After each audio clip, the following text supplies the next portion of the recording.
niyo pong basahin natin muli yung ating paksang batayan, pero sisimulan ko po sa verse 1 hanggang 6. At sinabi ni David, may nalalabi pa ba sa sangbahayan ni Saul upang aking mapagpakitaan ng kagandahang loob dahil kay Jonathan? At may isang lingkod sa sangbahayan ni Saul na nagngangalang Siba, at kanyang tinawag siya sa harap ni David at sinabi ng hari sa kanya, ikaw ba'y si Siba? At kanyang sinabi, ang iyong lingkod nga. At sinabi ng hari, wala na ba kayang natitira sa sangbahayan ni Saul upang aking mapagpakitaan siya ng kagandahang loob ng Diyos? At sinabi ni Siba sa hari, si Jonathan ay may isang anak pa, napilay ang kanyang mga paa. At sinabi ng hari sa kanya, saan nandoon siya?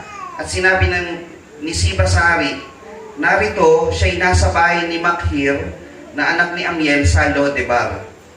Nang magkagayon nagsugo ang haring si David at pinakuha siya sa bahay ni Makhir na anak ni Amiel mula sa Lo-debar, at si Mephiboset na anak ni Jonathan na anak ni Saul ay naparoon kay David at nagpatira pa sa kanyang harap at nagbigay galang. At sinabi ni David, Mephiboset, at siya'y sumagot, narito ang iyong lingkod. Pamagat po ng ating mensahe po sa umagang ito mga kapatid, si Mephiboset. Ang ating pong tema, aral ng Diyos ayon sa kasaysayan ni Mephiboset. Aral ng Diyos ayon sa kasaysayan ni Mephiboset. Yan po yung ating tema. May nakakakilala po ba kay Mephiboset? Taas po ang kamay.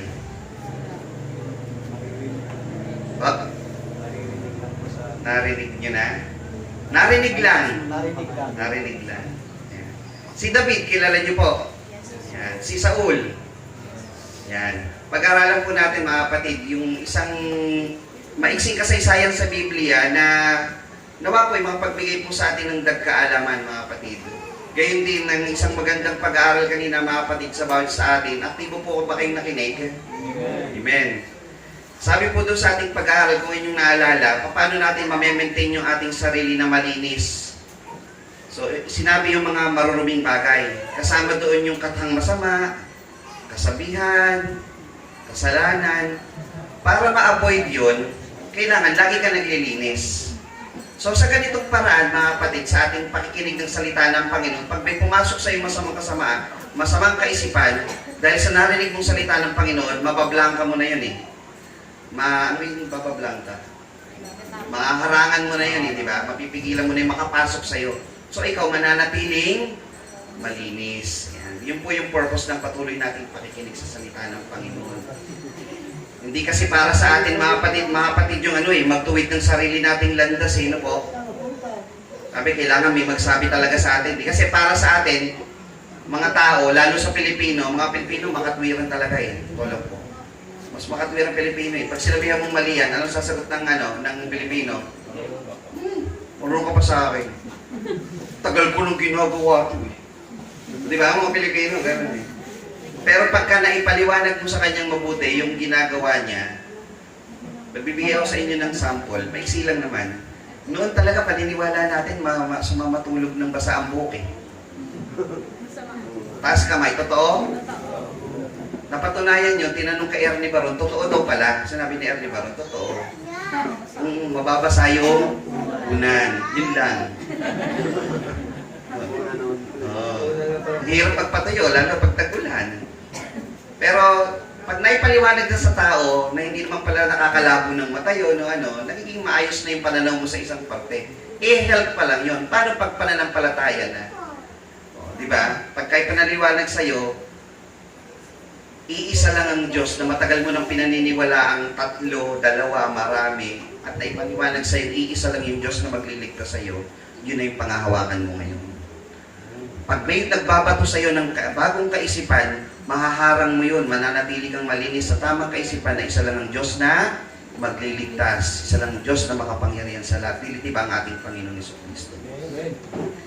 Ngayon mga kapatid, tayo sa introduction. Handa na po ba kayong mag-aral ng salita ng Panginoon? Amen. At palakasin yung ating pananampalataya at magkaroon ng mga bagong kaalaman po sa kasaysayan. Ito po yung hinango natin sa 2 Samuel 9, 1 hanggang 13, isang buong kapitulo po ito. Babasahin muna natin pansumadali. Ito po yung magiging outline natin. Babasahin natin yung kapitulo. Ipapakita natin kung sino yung mga karakter, nasaan sila, sino-sino ba yun, para magkaroon tayo ng background. Para pag pinag-usapan natin sila mamaya, meron kayong idea sino ba itong mga to. Kasi baka, malamang hindi natin talaga sila kilala. Ano po? Verse 1. Meron po ba? Ayan, verse 1. At sinabi ni David, may nalalabi pa bang sa sangbahayan ni Saul upang aking mapagpakitaan ng kagandahang loob dahil kay Jonathan? Si David po sa panahong ito, siya na ang hari ng buong Israel. Israel, yung Northern Kingdom, yung Huda, yung Lower Kingdom, kabuuan nun si David na ang hari. Dati kasi, nagdalawa po iyon. Dito sa Northern Kingdom, sa Israel, si Isboset, yung anak ni Saul. Dito sa Southern, sa Huda, si David. Itong anak ni Saul, si Isboset, tinalo ng mga bataan ni David, na-proclaim ngayon si David, na hari na rin dito sa Northern Kingdom ng Israel. So, buo na siya, hindi na siya hati. Mababasa nyo sa Biblia, laging Huda at Israel. Huda at Israel kasi nahati po talaga yung kaharian. So ngayon, kabuuan nun, si Haring David ang hari. Ngayon bilang hari, ang tanong niya, may nalalabi pa ba sa sangbahayan ni Saul upang aking mapagpakitaan ng kagandahang loob dahil kay Jonathan? May sumagot, may isang lingkod sa sangbahayan ni Saul na nagngangalang Siba. So si Siba ay isang lingkod sa sangbahayan ni Saul. At kanilang tinawag siya sa harap ni David at sinabi ng hari sa kanya, ikaw ba'y si Siba? At kanyang sinabi ang iyong lingkod nga. So tinanong, Siba, ikaw ba yung lingkod sa kaharian o sa sangbahayan ni Saul? Ako nga po. Ako po si Siba. At sinabi ng hari, wala na ba kayang natitira sa sangbahayan ni Saul upang aking mapagpakitaan siya ng kagandahang loob ng Diyos? At sinabi ni Siba sa hari, si Jonathan ay may isang anak pa. Sino itong si Jonathan? Si Jonathan ay anak din ni Saul. Si Jonathan may mga anak po yan. Isa si Isboset, isa doon si Jonathan. Si Jonathan, sabi, ay may isang anak pa na pilay ang kanyang mga paa. So, ibig sabihin, itong pilay na ang mga paa, anak ni Jonathan, apo ni Saul. Tama ba? Okay. Saul, lolo, may anak siya si Jonathan. Si Jonathan may anak na pilay. Ayan. At sinabi ng hari sa kanya, saan nandoon siya? At sinabi ni Siba sa hari, narito siya'y nasa bahay ni Makhir, na anak ni Amiel sa Lodebar. Saka na po natin pag-aralan si Makhir at saka si Amiel. Mas mahaba po kasi doon lang tayo sa main character. Ang kunin natin dito yung Lodebar. Napunta daw siya doon sa Lodebar. Sa ano po ba yung Lodebar? Isa po siyang lugar sa Israel. Kung ito yung Jerusalem, pataas na ganyan yung korte ng mapa. Nandito siya sa bandang taas, tapos bandang silanganan. May, kumbaga, kung ito yung, ito bang Norsagaray, main city ba ito ng Bulacan? Ano ba yung lugar sa Bulacan na pag sinabing lugar na yun, konti tao doon, masukal na ron? Bayabas? Meron pa? DRT? Ha? Hanginan? May tao pa ba doon? Meron, Kakaunti. Kilala nyo? Dahil totoo po itong tanong ko, hindi po ito biro at kilala nyo? Parang ganun po yung Lodebar. Medyo liblib na siya. Pag sinabing doon ka nakatira, anong nasa isip ng tao sa Lodebar? Liblib na yun, masukal na yun. Delikado. Sabi daw nila sa Biblia, pag binasa niyo yung Lodebar, wala na daw masyadong hindi mabunga yung lugar na yun. Walang nagpupunta. Hindi kilala yung mga tao. Sa ibang salita, ano yun eh? Hindi naman tapunan. Kapag nandun ka, isolated ka na sa mundo, parang hindi ka na masyadong pinapansin. Dahil doon ngayon yung pilay. Oo, yung anak ni Jonathan. Nang magkagay nagsugo ang haring si David at ipinakuha siya sa bahay ni Makhir na anak ni Amiel mula sa Lodebar. So si haring David, pinakuha siya doon. At si Mephiboset na anak ni Jonathan, may pangalan na siya rito. Si Mephibosheth na anak ni Jonathan, na anak ni Saul, ay naparoon kay David at nagpatira pa sa kanyang harap at nagbigay galang. Take note nyo po itong salitang to, nagpatira pa sa kanyang harapan. Ang sabi po dyan sa English po mga kapatid, yung mukod na yung muka ay nakasubasub sa lupa. Sa isang taong pilay, madali ba yun? Mahirap yun. Sinabi ni David, Mephibosheth, at siya'y sumagot, narito ang iyong lingkod. Sumagot siya, narito ang iyong lingkod. At sinabi ni David sa kanya, huwag kang matakot. Take note niyo ulit yung salitang huwag kang matakot. Alam niyo po kung bakit? Kasi sa Israel o sa lumang kasaysayan, meron pong isang kaugalian na pag nagpapalit ng kaharian, para hindi ka masakop ng pinalitan mo, anong gagawin mo sa pamilya, sangbahayan, nung pinalitan mo? Uubusin mo yun. Kasi pag yun may natira sa kanila, at nagkaroon ng lakas ng loob, at mga taga-suporta, maaari siyang higanti, makipagbaka, para kunin uli sa'yo, at sila na uli maging hari doon sa lugar mo. Sa iba't ibang mga bansa, di ba ang Israel gumaya lang naman? Sabi, bigyan mo kami ng hari. Ganon. So, itong si Mephibosheth, naku, tinawag ako ng hari. Sabi, may natitira pa bang galing sa sangbahayan ni Saul? Ano kaya nasa isip ni Mephibosheth? Patay ako nito. Pinalapit pa ako, natatago na nga ako sa anong lugar. Dinala pa ako doon. Hindi niya alam, may pilin si David doon sa nagsugo, di ba? Ano sabi niya? Anong tanong niya? May nalalabi pa bang sa sangbahayan ni Saul upang aking mapagpakitaan ng kagandahang loob dahil kay Jonathan? Hindi niya alam yung purpose eh. Ang alam niya lang, pinatawag siya. Pero sa isip-isip ni Mephibosheth, delikado buhay ko dito. Kayo ba, pag may kaaway kayo, tapos pinatawag kayo, pupunta kayo? O tawag kayo sa barangay, pwede niyo ba ako samahan? O kaya hanap kayo ng padrino, di ba? Ganon. Hanapin niyo si FPJ, yung padrino, para... At sinabi ni David sa kanya, huwag kang matakot, sapagkat aking tunay na pagpapakitaan ka ng kagandahang loob dahil kay Jonathan na iyong ama. Ano naman yun, brother? Bakit? Pagpapakitaan kita ng kagandahang loob dahil kay Jonathan na iyong ama. May backstory po kasi yun. Si Jonathan at si David, best friend. Si Jonathan, anak ni Saul.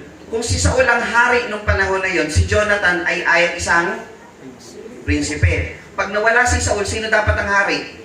Si Jonathan. Pero si Jonathan, hindi niya tinitignan ng sarili niya na successor o susunod na hari. Para sa kanya, si David ang magiging hari. Dahil alam niya, pinahira na ng langis si David. Tama po ba? Pero silang dahil magkaibigan, tinutulungan ni Jonathan si David na hindi mapatay ni Saul. Nagkaroon pa sila ng sumpaan. Mamaya babasahin natin.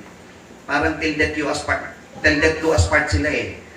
Sa sumpaan natin to, hanggang mamatay ako, hindi ko babawiin yung ating covenant. O, tipan. May tipanan sila pagkakasunduan. So ganun sila kalapit, ganun sila mag-best friend yan. At siya'y nagbigay galang at nagsabi. Sa verse 8, ito yung pangalawang pagbibigay galang at nagsabi. Pag tinignan nyo sa English ulit yan, and he bowed himself. Yumukod ulit itong si Mephibosheth. Ano ang iyong lingkod upang iyong lingapin akong isang asong patay? Para kay kay Mephibosheth, patay na ako sa harap mo eh. Sa isang kalaban ni David, na lumapit kay David, siguro bumabiyahe pa lang yan kung ganun kalayo. Bumabiyahe pa lang yan, nagbibilang na yan ng liwanag eh. Habang lumalapit na siya sa Jerusalem kay David, nalalapit na oras ko. Ang saya-saya ng buhay ko dun sa bukid. Yung mga huni ng ibon, naririnig ko, habang lumalapit parang paalam universe. Gumagano na siguro yan, po? Para sa kanya, patay na siya. Pagdating ko doon, wala na. Katapusan mo na yon. Kaya para sa kanya, mababa na yung loob niya eh. Oo. Upang yung lingapin akong isang asong patay. Nagpapakababa na siya. Ano sagot? Nang magkagay tinawag ng hari si Siba na lingkod ni Saul at sinabi sa kanya, lahat ng nauukol kay Saul at sa buong kanyang sangbahayan ay aking ibinigay sa anak ng iyong Panginoon. Lahat ng pag-aari ni Saul, kanino pa ipamamana? Wala na namang nalalabing kamag-anak si Saul. Ibibigay kay Mephibosheth. Wow! Parang ganun siguro yung ano ni Mephibosheth. Akala ko papatayin na ako. Bigla akong naging tagapagmana. Ayos ah. Parang, kayo ba? Pakiramdam nyo, totoo? Maniniwala kayo ganun? Alam nyo, papatayin kayo, tapos may paanak ka pala. Parang pelikula lang, no? Tapos, at iyong bubukirin ng lupain para sa kanya. Naku, si Siba, na lingkod ni Saul, bubukirin mo yon para kay Mephibosheth. No? Matindi. Dati, ako yung naglilingkod doon. Siyempre, ako yung nagbubukid para sa sarili ko, di ba? Bagaman siya'y pilay. May mga pilay naman talaga nagtatrabaho pa, di ba? At ang iyong mga bataan at iyong dadalhin dito ang mga bunga upang ang anak ng iyong Panginoon ay magkaroon ng tinapay na makakain. Wow! Ngunit si Mephibosheth na anak ng iyong Panginoon ay kakain ng tinapay hanggang kailanman sa aking dulang. Sabi ni David, lahat ng pagkain para sa mga si Mephibosheth din kasi nagkaroon ng sariling anak din, pamilya, gano'n. Yung mga, lahat ng mga makukuha yung bunga, bibigay niyo sa pamilya niya. Pero si Mephibosheth, kakain sa tabi ko, doon sa lamesa ko dito sa kaharian. Intindi, no? Alam ko, mamamatay na ako. Hindi kaya ano to, last supper? Di ba yung pagbibitayan, ano gusto mong huli kainin? Parang gandi kaya ganito to. Nang magkagay sinabi ni Siba sa hari, ayon sa lahat ng inuutos ng aking Panginoon na hari sa kanyang lingkod, ay gayong gagawin ng iyong lingkod. Tungkol kay Mephibosheth na sinabi ng hari, siya'y kakain sa dulang na gaya ng isa sa mga anak ng hari. Sabi, kakain talaga siya kasama ng mga anak ni David. 12. At si Mephibosheth ay may isang anak na binata na ang pangalan ay Mikha. Hindi Micha, Mikha. At sa lahat ng nagsisitahan sa bahay ni Siba ay mga bataan ni Mephibosheth. Last verse. Gayon tumahan si Mephibosheth sa Jerusalem sapagkat siya'y kumain palagi sa dulang ng hari at siya'y pilay sa kanyang dalawang paa. Ang galing. Totoo pala talaga. Sa lahat ng buhay niya, hindi ibig sabihin buong araw niya na hindi na siya natutulog, kumakain na lang. Ang ibig sabihin nun, sa bawat kain niya, doon siya sa pagkainan ng hari. Naging maganda yung buhay niya, no? Ayan. Nakita niyo po ba istorya? Nasundan niyo po ba? Ngayon, hihimayin po natin kung ano pong ibig sabihin noon. Naniniwala po ba kayo, pag nakalagay sa Biblia, mahalaga? Pag nilagay ng Panginoon, meron tayong dapat matutunan doon sa bawat talata na nilagay ng Panginoon. Sabi kasi, bawat kasulatan na kinasihan ng Diyos ay mapapakinabangan din naman sa pagtuturo, pagsansala, pagsaway sa ikatututo na nasa katwiran upang ang tao ng Diyos ay maging tinuruang lubos sa lahat ng gawang mabuti. So, tignan natin mga kapatid itong verse o chapter 9. Si Saul, galing po yan, yung kanyang lolo, galing po yan sa sangbahayan ni Benjamin. Si David, saan pong sangbahayan?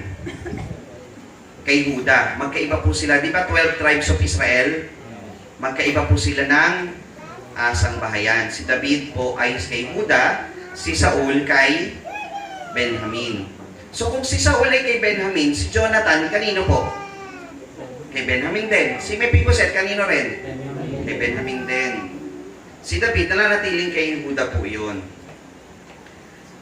Mga karakter natin, si Saul, si Jonathan, nabanggit din si Mikha, yung anak ni Mephibosheth, at syempre si Mephibosheth. No? Ito pong chapter 9, alam niyo po ba, ito ay meron pong pinanggalingang, may pinanggalingang kasaysayan. Si Mephibosheth, meron po siyang pangyayari sa kanyang buhay kung bakit siya naging pilay. Sa aklat po ng Ikalawang Samuel, chapter 4, verse 4, sabi po dito, at si Jonathan nga na anak ni Saul ay may isang anak na pilay sa kanyang mga paa. Siya ay may 5 taon nang dumating ang balita tungkol kay Saul at kay Jonathan mula sa Jezreel. 5 taon siya nung nalaman lang niya na patay na si Jonathan at si Saul. Marunong na ba maglakad yung 5 taon? Mabilis. 5 taon? Mabilis na. Mabilis na. Ha? Mabilis. Ako. Mag-aaway mga kakapatid namin pag uwi. Iwanan muna natin yan. At kinalong siya ng kanyang yaya at tumakas. Yung yaya po rito is nurse o tagapagbigay alaga. At nangyari habang siya'y nagmamadali ng pagtakas, siya'y nabagsak at naging pilay. At ang kanyang pangalan ay Mephibosheth. Kaya pala siya napilay kasi nung nalaman nilang si Saul patay na, si Jonathan patay na, tumakas na sila. Bakit sila tumatakas? Ha? Kasi po, ang kaugalian talaga, alam nila. Tingnan nyo, bibigyan kayo ng sample. Ikalawang hari, 11:1. Bibigyan kayo ng sample. Nung nagkaroon ng isang hari dun sa Israel, ikalawang hari, 11:1. Sample lang po muna. Nung nagkaroon ng isang hari, may reyna doon na may ginawa pong kakaiba doon sa Israel. Nang makita nga ni Atalia na ina ni Ozokias, si Ozokias po yung naging hari, na ang kanyang anak ay patay, siya'y tumindig at nilipol lahat ng lahing hari. So lahat ng lahi ng hari na nauna, pinapatay ni Reyna Atalia. Bakit? Para hindi siguradong magkaroon ng panibagong hari. Diba? Walang papalit. Kasi sa ibang mga bansa, ganun talaga ginagawa. Ewan ko ngayon, di ba? Ganun naman. Ubusan talaga sa iba't ibang mga lugar. Ganun talaga. Pag may nakitang bagong, baka umusbong to at maging makuha yung loob ng tao, baka makakuha ng boto yan. Kailangan ngayon palang sirain na yan. Ganun, di ba? Ganun yung panahon. So, pinapapatay kasi. Ngayon, itong si Mephibosheth, itinakas nung yaya niya. Sa pagtakas nila, nabagsak si Mephibosheth at doon siya napilay.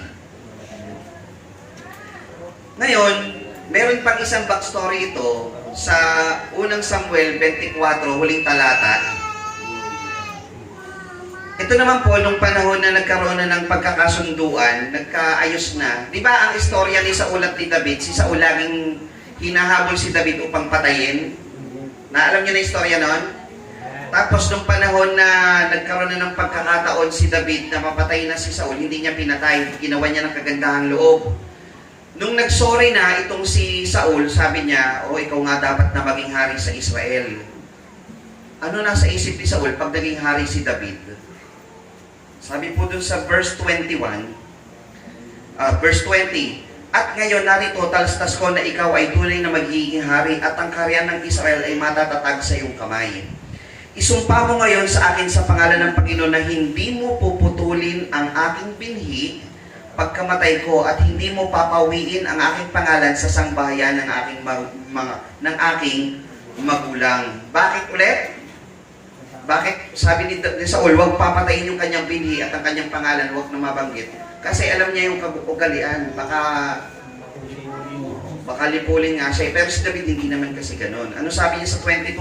At sumumpa si David kay Saul, at si Saul ay umuwi, ngunit si David at ang kanyang mga lalaki ay umakyat sa katibayan. So, sumumpa si David, dapat papakitaan niya ng kagandahang loob pa rin, o hindi niya lilipulin yung angkan ni Saul. So, tandaan yun, meron siyang pangako kay Saul na hindi niya lilipulin yung bataan o kamag-anakan ni Saul. Ngayon, basahin naman natin yung unang Samuel 28. Unang Samuel 20, talatang 8. Backstory muna po tayo. Unang Samuel 20, verse 8. Kaya, pag magandang loob mo ang iyong lingkod, sapagkat yung dinalang iyong lingkod sa isang tipan ng Panginoon sa iyo. Ngunit, kung magtaglagay ako ng kasamaan, patayin mo ako, sapagkat bakit mo padadalhin ako sa iyong ama? Sabi ni David, kaya pag magandang loob mo ang iyong lingkod, ako si David, gawan mo ng kagandang loob, dinala mo ako sa iyong ama na si Saul. Verse 14, ano sagot ni Jonathan? At huwag mangyari kailanman hanggang ako'y nabubuhay, na di mo ako pagpakitaan ng kagandahang loob ng Panginoon upang ako'y huwag mamatay. Subalit huwag mo rin ihiwalay ang iyong kagandahang loob sa aking sangbayan magpakailanman. Huwag kahit manlipulin ng Panginoon ang lahat ng mga kaaway ni David sa balat ng lupa. Sa gayoy, nakipagtipan si Jonathan sa sangbahayan ni David. May covenant. May tipanan si David at si Jonathan. Anong sabi ni Jonathan? Yung pamilya ko, sangbahayan ko, ay huwag lilipulin pag ikaw na yung hari. Nakuha nyo? May pangako na siya. May kasunduan na sila. Sa gayoy, nakipagtipan si Jonathan sa sangbahayan ni David. Kaya pagdating dito sa 2 Samuel verse 9, at sinabi ni David, may nalalapit pa ba sa sangbahayan ni Saul upang aking mapagpakitaan ng kagandahang loob dahil kay Jonathan. So, nagets nyo? Dahil kay Jonathan, dahil sa aking tipan kay Jonathan. Okay? Yun yung ibig sabihin nun. Dahil sa tipan ko kay Jonathan, pagpapakitaan ko siya ng kagandahang loob. Yung kagandahang loob, pag kinuha nyo yung Hebrew word po niyan, sinulat ko yun eh. Yung Hebrew word ng kagandahang loob. Ang spelling po, C-H-E-S-E-D. Parang chesed. Pero ang basa po doon, hesed. Yung C, cancel, pero H agad, pero pabuga. Hesed. Ibig sabihin ng hesed, loving kindness, kagandahang loob. Undefying love, o yung loyalty, pag-ibig na may loyalty. Ibig sabihin nun, kahit gaano katagal na ang lumipas na panahon, nandun pa rin namamalagi ang aking pag-ibig. Kasi po mga kapatid, itong verse 9, ay mga 50 years na ang pagitan simula nang sila po ay nagkasunduan ni David at ni Jonathan. Si David po at si Jonathan, nung sila nagkasunduan, sino pa ang hari? Si Saul. Ilang taon naghari si Saul? 40. So, nung namatay siya, after 40, ilang taon pa ang lumipas bago naging hari si David. So, nung naging hari siya, naging matagumpay siya sa lahat ng labanan, na-establish niya na yung kaharian from 6,000 square miles ng lupa, naging 60,000 square miles na yung teritoryo ng Israel. Ngayon, naisip niya, sino pa ba yung pwede kong bigyan ng kagandahang loob alang-alang kay Jonathan? So, undefying love yun. Pwede na bang malimutan yun? Yung nila? Wala na naman eh. Kaya, kagandahang loob, undefying, loyalty. Gano'n siya ka-loyal sa kanilang pagiging magkaibigan ni Jonathan? Kahit 50 years na, naaalala pa rin niya. Diba? Kaya ng iba, malamig na. Ayan. Ito, hanggang 50 years, naaalala pa rin niya. At tuto pa rin niya yung pangako niya kay Jonathan. Anong ginawa niya? Ipinahanap niya kung may nalalabi pang kamag-anakan si Jonathan. Yan. May isang lingkod sa sangbahayan ni Saul. Si Siba. Si Siba ngayon yung tinanong. Meron pa ba Siba? Bakit si Siba ang tinanong? Kasi si Siba ay lingkod ni Saul. Siya na lang yung natitirang lingkod. Hindi siya kamag-anakan ni Saul. Lingkod lang siya, kumbaga tauhan. So, maaari baka ito may alam o may naaalala. Meron pa daw. Pilay. Tigbiruin niyo yun, ano? Hindi niya binabanggit sa pangalan yung tao. Minsan kasi, di ba, may mga taong ganon. Kilala mo ba si ano?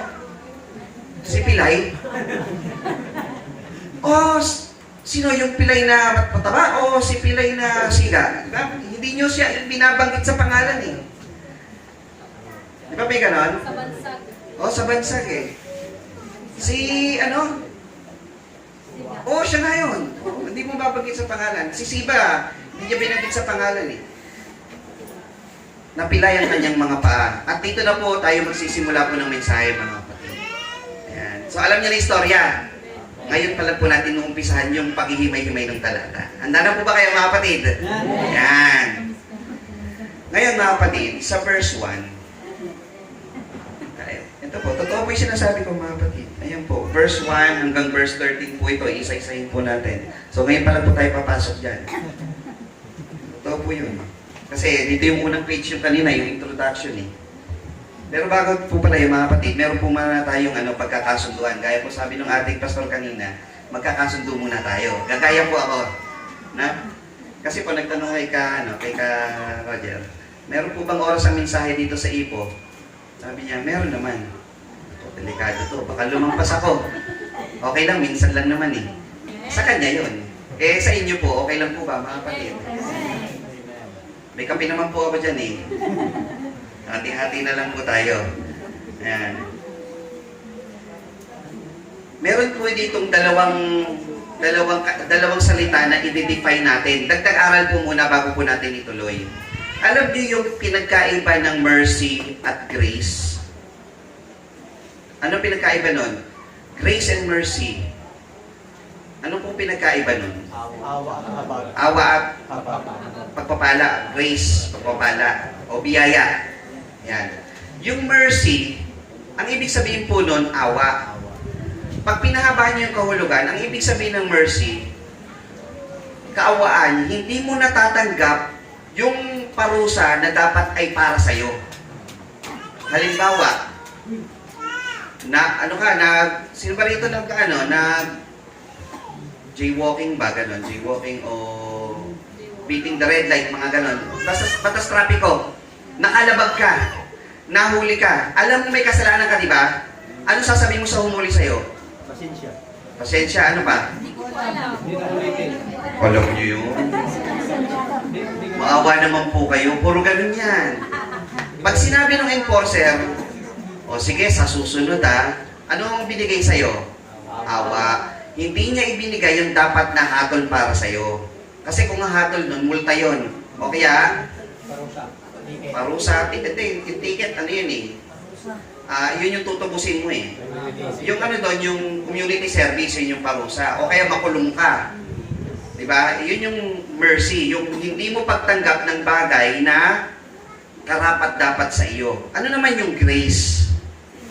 Ang grace naman, pagtanggap ng isang bagay na hindi dapat para sa iyo.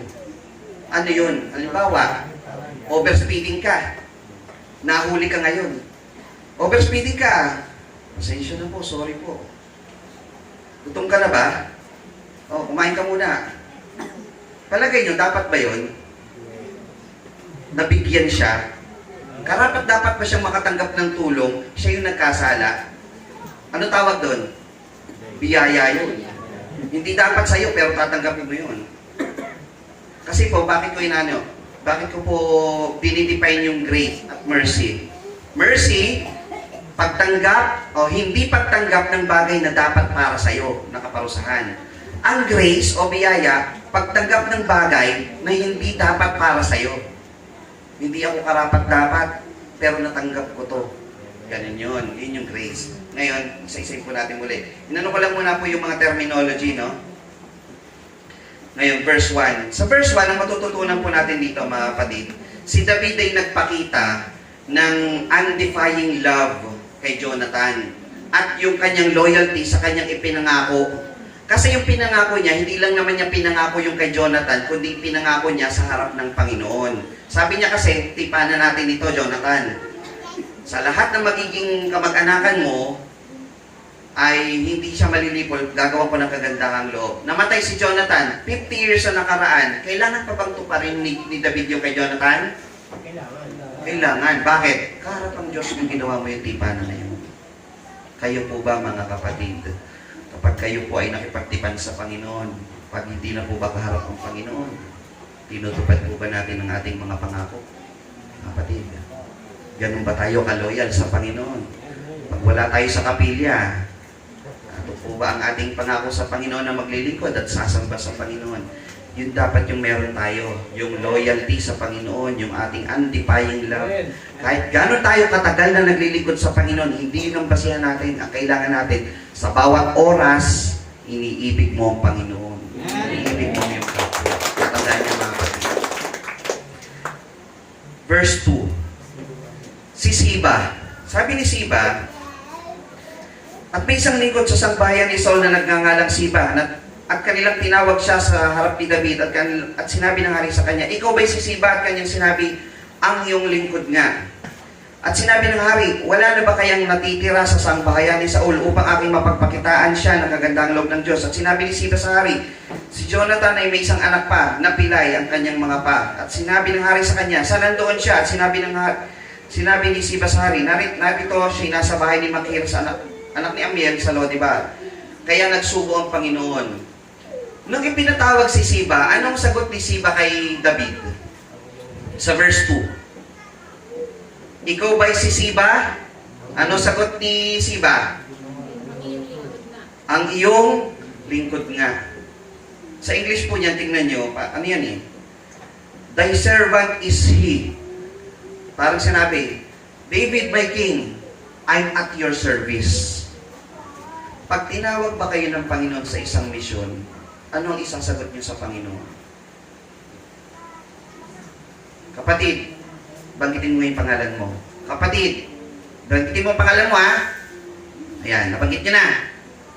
Tawag ka ng Panginoon para maglingkod. Ano yung sasagot mo sa Panginoon? Lord, I'm at your service. Hindi ibig sabihin galing ka sa iba, pero pag tinawag ka ng Panginoon, I'm at your service, Lord. Si Siba, hindi po sa sangbahayan ni David. Galing po siya sa lingkod ni Saul. Saan ka ni Benjamin? Hindi siya kay Juda. Pero nang tinawag siya ni David para maglingkod sa hari, ano po ang nangyari? Thy king, I am at your service. Kayo po ba mga kapatid, pag tinawag ng Panginoon, yan di ba sasagot natin? Lord, I am at your service. Handa akong maglingkod sa iyo, Panginoon. Amen. Yung pupuntahan, alam niyo yung pupuntahan, parang hindi importante eh. Pero utos ng hari iyon. Dapat mo bang sundin yung hari? Akala mo para sa iyo hindi importante, pero sa hari importante yun. Hindi natin alam kung ano ang katwiran ng Diyos sa umpisa, pero sumunod ka lang, malalaman mo, may mahalaga ka palang misyon sa harap ng Panginoon. Tanda niya mga kapatid. Minsan may ginagawa kayo sa inyong sarili, hindi ko kayo kilala, bawat isa. Meron kayong ginagawa alang-alang sa Panginoon, ituloy niyo po yan. Gagantiin kayo ng Panginoon. Huwag na huwag po kayong magdadalawang isip paglilingkod sa Panginoon ang pinag-uusapan. Maglingkod kayo sa Panginoon. My Lord, I'm at your service lagi po, mga kapatid. Dito po sa verse 3, may simula po dito, ay bibigyan ko po ng lalong diin itong si Mephibosheth. Si Mephibosheth ay may kakaibang katangian, mga kapatid. Siya po ay pilay. Pagka inalam niyo yung pangalang Mephibosheth, sa kupang po kasi nag-aano ko ng mga ibig sabihin ng mga pangalan eh. Si Mephibosheth, nahirapan ako hanapin kung ano ibig sabihin niya. Pero sa mga scholar na nagsabi, masamang hinga o masamang paghinga o delikadong paghinga. Tapos, binasa ko yung 4-4 kanina, yung dinala siya ng kanyang yaya. Parang nang lumalabas si Mephibosheth, parang may asthma. Kasi yung 5 years old, mabilis tumakbo yan kaysa sa matanda eh. Sa totoo lang eh. Kaya nga hinahawakan mo yan pag tumatawid eh. Baka biglang tumawid yan, mabilis yan. Pag sinabi mo yan, takbo yan. Iwanan mo sa park yan, 5 years old. Pero bakit kailangan siyang kargahin? Hindi kaya, di ba noon pagka, bawa si Esau, nakita sa kanya mapula, mabuhok, tinawag siyang Esau. Dahil ibig sabihin sa kanya, babalahibo o mapula, di ba? Si Jacob, nakahawak sa sakong, kaya ang pinangalan sa kanya, Jacob. Hindi kaya pinangalan sa kanya Mephibosheth, na masama yung kanyang paghinga. Pinanganak siguro siya may asthma, yung ganun, o may sakit sa baga. Kaya siguro siya, inakay nung kanya, ba't siya may yaya? Sa kayo nakabasa sa Bible na may yaya, siya lang. Tapos, pinitpit siya. Ano lang, hindi ko mapapatunayan may asthma siya, pero kung parang iisipin mo lang, parang talagang ganon, ano. O may sakit sa paghinga o sa baga siguro. Tapos bukod doon, napilay pa. O sama ng kalalagayan. Tapos, itong si Mephibosheth, hindi siya kabilang sa sangbahayan ni David. Kaninong sangbahayan siya? Kay Saul, kay Benjamin. Ayan. Siya ay tinalikuran. Bakit tinalikuran? Pag kayo ay napunta sa Lodibar, anong ibig sabihin? Pag nilagay ka sa ganung lugar, isolated ka na, parang hindi ka napapansinin. Parang wala. Hindi, mahalaga pa ba ako sa mundo? Parang gano'n, tinalikuran. Malayo, inabando na. May nakakakilala pa ba sa akin, malibang may makaalala kagaya ni David. Ano? Pagdating sa 4, hinanap siya o ipinahanap siya ni David. Saan siya hinanap? Sa Lodebar, sa isang ganong klaseng lugar. Verse 5, basahin natin. Nang magkagay nagsugo si Haring David at pinakuha siya sa bahay ni Mikal na anak ni David sa Lodebar. At si Mephiboset na anak ni Jonathan na anak ni Saul ay naparoon kay David at nagpatira pa sa kanyang harap at nagbigay galang. Bakit siya nagpatira pa at nagbigay galang? Kasi nasa isip niya, ano nang gagawin sa kanya? Patayin. He's asking for mercy. Ayan, kaya ko tinipay yung mercy. Humihingi siya ngayon ng awa.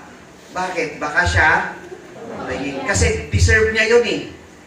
Kasi ano ba si Saul? Ito yung pamilyang nagtangka sa buhay ni David. Kaaway to. So deserve kong mamatay. Humihingi ako ng awa. Yumukod siya ng muka sa lupa o sa sahig. Nagbigay galang kay David. At sinabi ni David, Mephiboset, at siya'y sumagot, narito ang iyong lingkod. Mga kapatid, napakagandang talata po nitong sa isa. Totoo lang po. May mga tao, kagaya ni Siba, na hindi alam o hindi ka tinatawag sa sarili mong pangalan. Tinatawag ka lang sa kung ano ang kapansanan mo, anong kahinaan mo, anong mga pagkukulang mo sa buhay, ngunit ang hari, tatawagin ka sa iyong sariling pangalan. Ang Panginoong Diyos, kahit gaano kayo kaliit, kahit anong pinanggalingan nyo, the Lord knows you by your name. Tinatawag ka niya sa iyong pangalan sa pagkakita niya. Tandaan niya mga kapatid. Isolated siya. Hindi siya kinikilala ng mga tao, tanalikuran siya, pero ang Panginoon kailanman, hindi tayo tatalikuran. Maaalala tayo ng Panginoon. Yan po tatandaan niyo sa talatang yan. Napakaganda niyan. Sabi niyo, at sinabi ni David, Mephiboset, at siya'y sumagot, narito ang iyong lingkod. Hindi pa doon nagtatapos yung verse 6. Pag tinawag ka naman ng Panginoon, sumagot ka. Pag nandyan na ang panawagan sa iyo ng Panginoon, anuman ang iyong pinanggalingan, anuman ang iyong kasalanan, anuman ang iyong karumihan, saan ka man ang galing sa lupalop ng lupa, pag tinawag ka ng Panginoon, pagbigyan mo ang panawagan ng Panginoon sa iyo. Amen. Ang Panginoon ay may plano sa iyo. Naalala niya at may plano siyang kagandahang loob sa iyo. Kagaya ni David sa anak ni Saul na anak ni Jonathan. May plano siya. Si David kasi ay representasyon ng Panginoong Jesus o ng ating Panginoong Diyos na naaalala niya, hindi niya nalilimutan yung kanyang kagandahang loob, hindi siya nakalilimot sa kanyang pangako na ililigtas niya o pagpapakitaan niya ng kagandahang loob ang lahat ng descendant ng kanyang pinangakuan. Ngayon si David nangako kay Saul. Ang Panginoong Diyos nangako po ba sa bawat isa sa atin? Ngayon kung nangako siya, kahit saan pa kayo galing, kahit gaano pa kayo karumi, lilinisin kayo ng Panginoon. Pag tinawag kayo sa inyong pangalan, sasagot kayo. Sabi po dito ni Mephiboset, narito ang iyong lingkod. So pag nanawagan po ang Panginoon sa inyo, sa ating pong mga panauhin, huwag po ninyong ipagpapa bukas pa. The Lord calls you by your name. Kilala ka ng Diyos at mahal ka ng Diyos. Tandaan niyo yan. Verse 7, at sinabi ni David sa kanya, huwag kang matakot. Ayan. Bakit huwag kang matakot? Alam ni David kasi na ang iniisip nito, baka patayin kita, no? Di ba? Hindi. Sapagkat aking tunay na pagpapakitaan ka ng kagandahang loob dahil kay Jonathan. O, nakukuha niyo na. Dahil kay Jonathan, na iyong ama, at aking isasauli ang buong lupa ni Saul sa iyong ama, sa iyo, at ikaw ay parating kakain ng pagkain sa aking dulang. Napakaganda ng pangako ni Jonathan, ni David dito, kay Mephiboset. Di ba? Huwag kang matakot. Sabihin, pag laksan mo yung loob, pag tinanggap mo itong ino-offer ko sa iyo, makakasama mo na akong kumain palagi sa dulang. Sabi ni David. Ngayon, sa verse 8, at siya'y nagbigay galang at nagsabi, and he bowed himself. Nagbow ulit itong si Mephiboset. Bakit siya nagbow? Dahil ba sa mercy? Hindi, dahil sa grace. Parang hindi karapat-dapat sa akin yung ibibigay mo, David. Nakuha nyo ngayon? Bakit natin dinefine? Hindi karapat-dapat. Ano bang ginawa ko? Tingin nyo, si Mephibosheth, may ginawa ba siya sa kanyang buhay para magkaroon siya ng pagkakataon doon sa ibibigay ni David sa kanya? Wala. Ano lang, sino po yung sumagot nun? Amen. Anak lang po siya. Alisin natin yung lang. Anak siya. Diba? Tandaan niyo po yung sagot na yun. Mamaya pa dapat yung sagot na yun, pero ngayon tandaan niyo na. Ang tanging meron lang si Mephibosheth, siya ay anak na may pangako. Yan. So kung tayo mga kapatid, anak po ba tayo ng Panginoon? May pangako ba ang Panginoon sa atin? May gagawin ka ba? Manatili. Pag ikaw ay pinangakuan ng Panginoon, tanggapin mo yun. Magbaw ka. Di ba? Magsisi ka sa iyong mga kasalanan, maglinis ka. Tanggapin mo ang Panginoon, yung kanyang ino-offer sa iyo. Magpabautismo ka para tanggapin mo yung biyayang ipagkakalob sa iyo ng Panginoon. Nakahanda na kasi yun. Nakahanda na yun. Buhat ka ng itatag ang sanglibutan. Wala ka pa, di ka pa pinapanganak. Nakahanda na yun. Ang gagawin mo na lang, pag tinawag ka sa pangalan ng Panginoon, tanggapin mo, andito po ako ang iyong lingkod. Kaya siya, anong ginawa niya? He humbled himself, nagbow siya sa harap ni David. Nang magkagayoy, at siya'y nagbigay galang at nagsabi, ano ang iyong lingkod upang lingapin akong isang asong patay? Patay tayo sa ating mga kasalanan, mga kapatid. Ngunit tayo tinanggap ng Panginoon. At siya'y nagbigay galang at nagsabi, ayan. Nang magkagay, tinawag ng hari si Siba na lingkod ni Saul at sinabi sa kanya, lahat ng nauukol kay Saul at sa buong kanyang sangbayan ay aking ibibigay sa mga anak ng iyong Panginoon. May mga anak ang Israel, mga kapatid. Israel, pinangakuan ng Panginoon niya ng biyaya. Tama po ba? Pero hindi lahat ng anak ni Israel nagkaroon ng pagkakataon sa lupang pangako. Doon lang sa nanatili sa Panginoon. Kaya ngayon, mga kapatid, nagkaroon ng pagkakataon na yung mga hintil ay nagkaroon ng pagkakataon na makalakip din. Di ba? Si Mephibosheth ay angkan kay Benjamin. Hindi siya kabilang kay David. Parang hintil. Hindi tayo kabilang, mga kapatid eh. Pero palibhasa, iniwanan tayo ng pangako ng Panginoon. Ang Panginoon may loyalty. Meron po siyang kagandahang loob. Tutuparin po niya yun sa bawat isa sa atin. Napakagandang bagay po yun, mga kapatid. Na yung inihahanda ni Siba, ibibigay sa iyo. Nakahanda dapat yun para sa mga descendant ni ano eh. Eh wala nang pagbibigyan, puro patay na, di ba? Sa natitirang buhay na lang. So kayo mga kapatid, natitira pa po ba kayong buhay? Amen. Huwag po kayong magpapakapatay sa pananampalataya, mga kapatid. Baka ibigay sa iba yung dapat na para sa atin, na ipinangako na ng Panginoon. Verse 10, at iyong bubukirin ang lupain para sa Kanya. Ninyo ng inyong mga anak at ng iyong mga bataan at iyong Panginoon ay magkakaroon ng tinapay na makakain. Ngunit si Mephibosheth na anak ng iyong Panginoon ay kakain ng tinapay kailanman sa aking dulang. Ang ganda ng pangako, mga kapatid. May anak si David. Ikaw, Mephibosheth, kakain dito sa aking dulang kasama ng mga anak niya. Di ba parang ganun po yung sa atin? Na pinangakuan na tayo kakasamahin ng Panginoon. Hindi naman tayo kabilang sa bansang Israel eh. Pero tayo pinangakuan na pagdating ng panahon, makakasama tayo ng Panginoon. At pagdating dun sa huling talata, gayon tumahan, ibig sabihin ng gayon tumahan, 13. Gayon tumahan, ibig sabihin, pagdaan ng panahon na nanatili si Mephibosheth sa bahay ni David. Gayon tumahan si Mephibosheth sa Jerusalem, sapagkat siya'y kumain palagi. Tignan niyo yung palagi. Sabi kanina sa ating pag-aaral, maintenance. Ibig sabihin ng palagi, may minsan ba yun?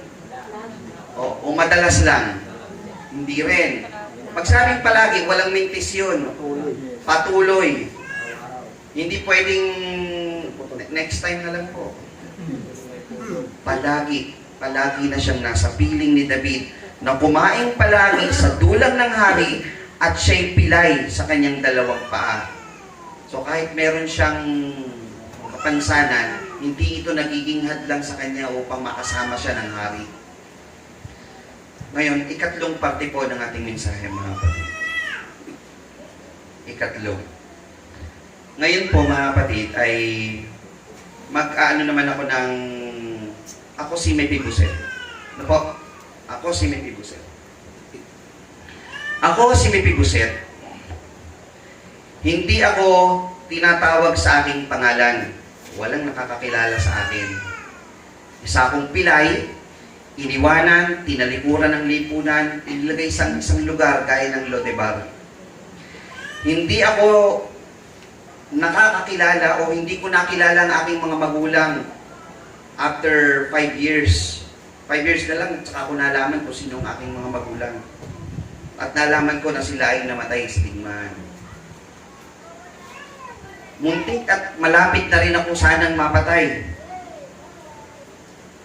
Binitbit ako ng aking yaya para makatakas. Nga lang ako'y nabagsak at ako'y napilayan. Masama ang aking pakiramdam. Minsan sa aking pamamalagi sa Lodebar, naiisip ko, may Diyos ba talaga? Bakit ako napunta dito? Nung nalaman kong si Saul ang aking lolo, si Jonathan ang aking tatay, anak dapat ako o ako'y dapat na kasunod ng hari. Tama po ba? Pero bakit ganito ang aking kalalagayan? Napakasagwa ng aking nararanasan. Anak dapat ako ng hari. Masakit sa pakiramdam, masakit sa damdamin. Mula ako sa isang pamilyang kalaban ng hari ngayon na si David. Isa akong makasalanan sa harap ng namiminunong hari ng Israel. Tama po ba ganun ang pakiramdam ni Mephibosheth? Tama po ba? Palagay niyo ba, 2 araw lang siya sa Lodebar? Nagkapamilya siya eh. Matagal yun. Ano kayang pakiramdam ni Mephibosheth? Palagay niyo, ang sakit nun. Araw-araw lang yung buhay mo. Araw-araw ng buhay mo, tinalikuran ako ng pamayanan, tinalikuran ako ng sangkatauhan. Hindi nga ako tinatawag sa aking pangalan. Anong tawag sa akin? Pilay. Tinalikuran ako. Lahat nabibigyan ng relief. Ako hindi na umaabot sa akin. Parang ganun yun. Masakit yun. Ngunit naalala ako ng kagandahang loob ng hari. Tinawag ako sa aking pangalan. Ako'y sumagot sa panawagan at nagpakababa ako. Binigyan ako ng biyayang hindi nararapat para sa akin. Ginawa akong gaya ng anak ng isang hari. Hindi ako makapaniwala sa kalalagayang aking kinatatayuan sa araw na ito. Tama po ba? Ang Panginoong Diyos, mga kapatid, mapagbiyaya sa bawat isa sa atin. Hindi siya lilimot sa kanyang pangako. Ang sabi po doon sa Lucas 14:21. Pansumandali ay atin pong basahin. Lucas 14:21. At dumating ang alipin at isinaysay ang mga bagay na ito sa kanyang Panginoon.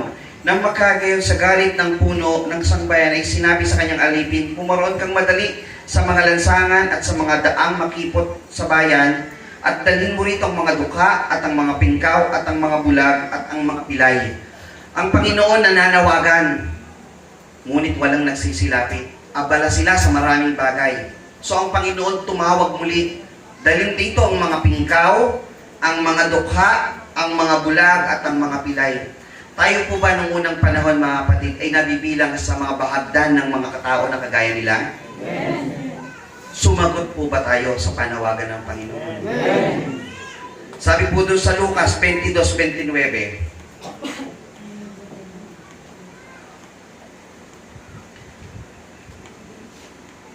at kayo'y ihahalal kong isang kaharian na gaya nga ng pagkahalal sa akin ng aking Ama, upang kayo'y magsikain at magsiinom sa aking dulang sa kaharian ko, at kayo'y magsisiupo sa aking mga luklukan at inyong huhukuman ng aking 12 angkan ni Israel. Ang pangako ng Panginoon o panawagan niya sa mga tutugon, sasama kayong kasalo niya sa kanyang luklukan, sa kanyang dulang. Gusto nyo yun, mga kapatid? Gusto nyo ba yun? Ngayon, verse ikatlong verse, Mateo 8:11. Sabi po dito, 8:11. At sinabi ko sa inyo na marami ang magsisipanggaling sa silangan at sa kalunuran at magsisiupong kasama ni Abraham at ni Isaac at ni Jacob sa kaharian ng langit. May pangako, mga kapatid. Sabi, sa silangan, sa kalunuran, magsisiupong kasama. So bukod pa pala sa angkan ni Abraham, sa angkan ni Isaac, sa angkan ni Jacob, meron pa. So may pag-asa to sa bawat isa sa atin. Meron pa sa kalunuran at sa silangan na may pangako na makakasama ng Diyos sa kaharian ng langit. Ano po ba ang meron doon, mga kapatid? Sa kaharian ng langit.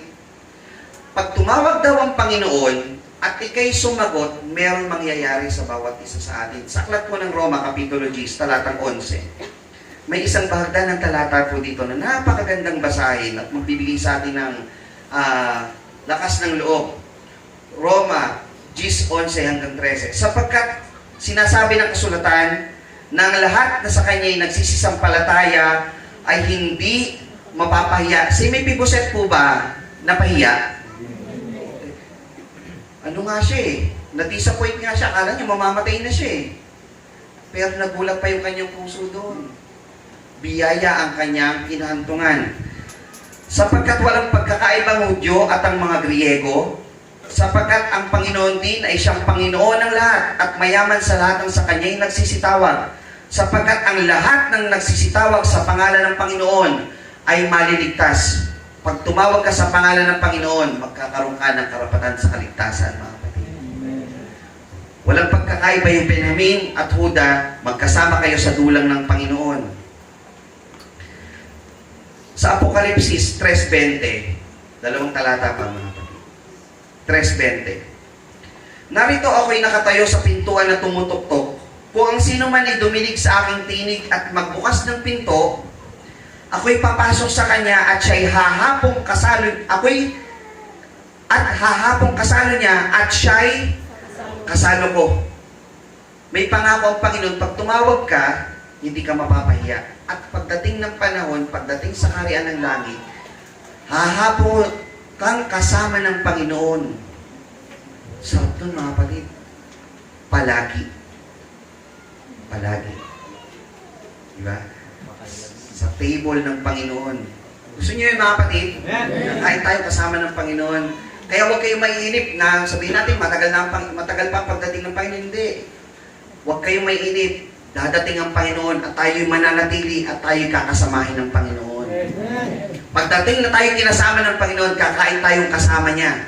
Doon po sa 21:7 ng Apokalipsis, basahin po natin, ang magtagumpay ay magmamananga ng mga bagay na ito, at ako'y magiging Diyos niya, at siya'y magiging anak ko. Si Mephibosheth, hindi siya anak ni David. Pero nung siya'y nagpaunlak sa panawagan ng Panginoon na pumunta sa piling ng hari, ano sabi niya? Narito ang iyong lingkod. Nagpakababa siya. Tinanggap niya yung offer ng hari. Naging gaya siya ng anak ni David na humahapo kasama sa dulang ni David. Tayo mga kapatid na mga anak ng Diyos, naniniwala po ba kayo na pagdating ng panahon, kakasamahin niya tayo sa kanyang dulang? Si Mephibosheth, para sa kanya wala na siyang kinabukasan. Mamamatay na ako ngayon. Wala nang pag-asa. Ang tanging meron lang siya ay anak siya ng hari na may pangako. Ngayon ipapasok natin yung sagot kanina. May ginawa ba siya para makuha niya yung biyaya? Wala. Ang ginawa lang niya, ang meron lang siya ay siya'y anak ng hari. Haring Saul, Jonathan, na prinsipe na magiging hari din, anak lang siya. Yun lang ang meron siya katatayuan na meron. Apo ng hari. Tayo mga kapatid, ano ang meron tayo sa panahon ngayon na pwede nating panghawakan na pagdating ng panahon, hindi tayo mapapahiya. Na pagdating ng panahon, alam natin, makukuha natin yung biyayang ipinangako ng Panginoon. Ano yun? Na tayo tawaging anak ng Diyos. Na tayo ay anak ng Diyos na binigyan ng pangako at ang Panginoon in His loving kindness, ayon sa kanyang kagandahang loob, ay pagpapakitaan niya tayo ng pagtupad sa kanyang pangako sapagkat tapat ang Diyos at hindi niya nakalimutan ang pangako niya sa bawat isa sa atin. Tayo mga kapatid ay manampalataya na ang Panginoong Diyos ay makapangyarihan. Kahit gaano katagal na ang panahon lumipas, pag pinanghawakan mo ang tapat na pangako ng Panginoon, tutuparin niya yun sa iyo. Kaya itong panawagan sa ating bisita, magkaroon po kayo ng konting liwanag ng pag-asa sa inyong sarili. Mahal kayo ng Diyos. Nais ng Diyos makasama kayo sa kanyang dula. Pag nanawagan ng Panginoon sa inyo, na gusto ng Diyos na kayo po ay makasama niya dito sa iglesia, kanyang itinayo na binigyan niya ng pangako ng pagliligtas. At sa lahat po ng nakaririnig sa pagpalakas tinig na ito, nananawagan po ang Diyos sa inyo. Mahal po kayo ng Diyos. Nais po niya kayong bigyan ng kaligtasan. Hindi lamang po sa lokal na ito, kundi sa lahat ng tao nararating ng pagpalakas tinig. Mahal po kayo ng Panginoon. Nais niya magbalik loob kayo sa Panginoon. Kahit sa lugar pa man kayo, nais ng Diyos na kayo mapunta sa kanyang kaharian at bigyan niya ng pagkakataong makasalo niya sa kanyang dulang. At ating pong babasahin muli ang ating pong pagsambatayan sa aklat po ng ikalawang Samuel, Kapitulo 9. At si Mephiboset na anak ni Jonathan, na anak ni Saul, ay naparoon kay David. Pumaroon kayo sa Panginoon. Tinatawag po kayo ng Panginoon. Nagpatira pa sa kanyang harap at nagbigay galang. Tayo po ay magpakababa sa harap ng Panginoon. At sinabi ni David, Mephiboset, "The Lord will call you by your name." At siya'y sumagot, "Narito ang iyong lingkod." At tayo naman ay sasagot, "Lord, narito po ang inyong lingkod. Handa po akong sumunod sa inyong ipag-uutos sa bawat isa sa amin." Ako po'y handang sumunod hanggang ako'y nabubuhay at ako'y naniniwala sa pagliligtas na iyo po igagawad sa bawat isa sa amin na nagsisitawag sa iyong pangalan. Muli isang magandang umaga sa inyong lahat. Purihin ng ating mahal na Panginoon.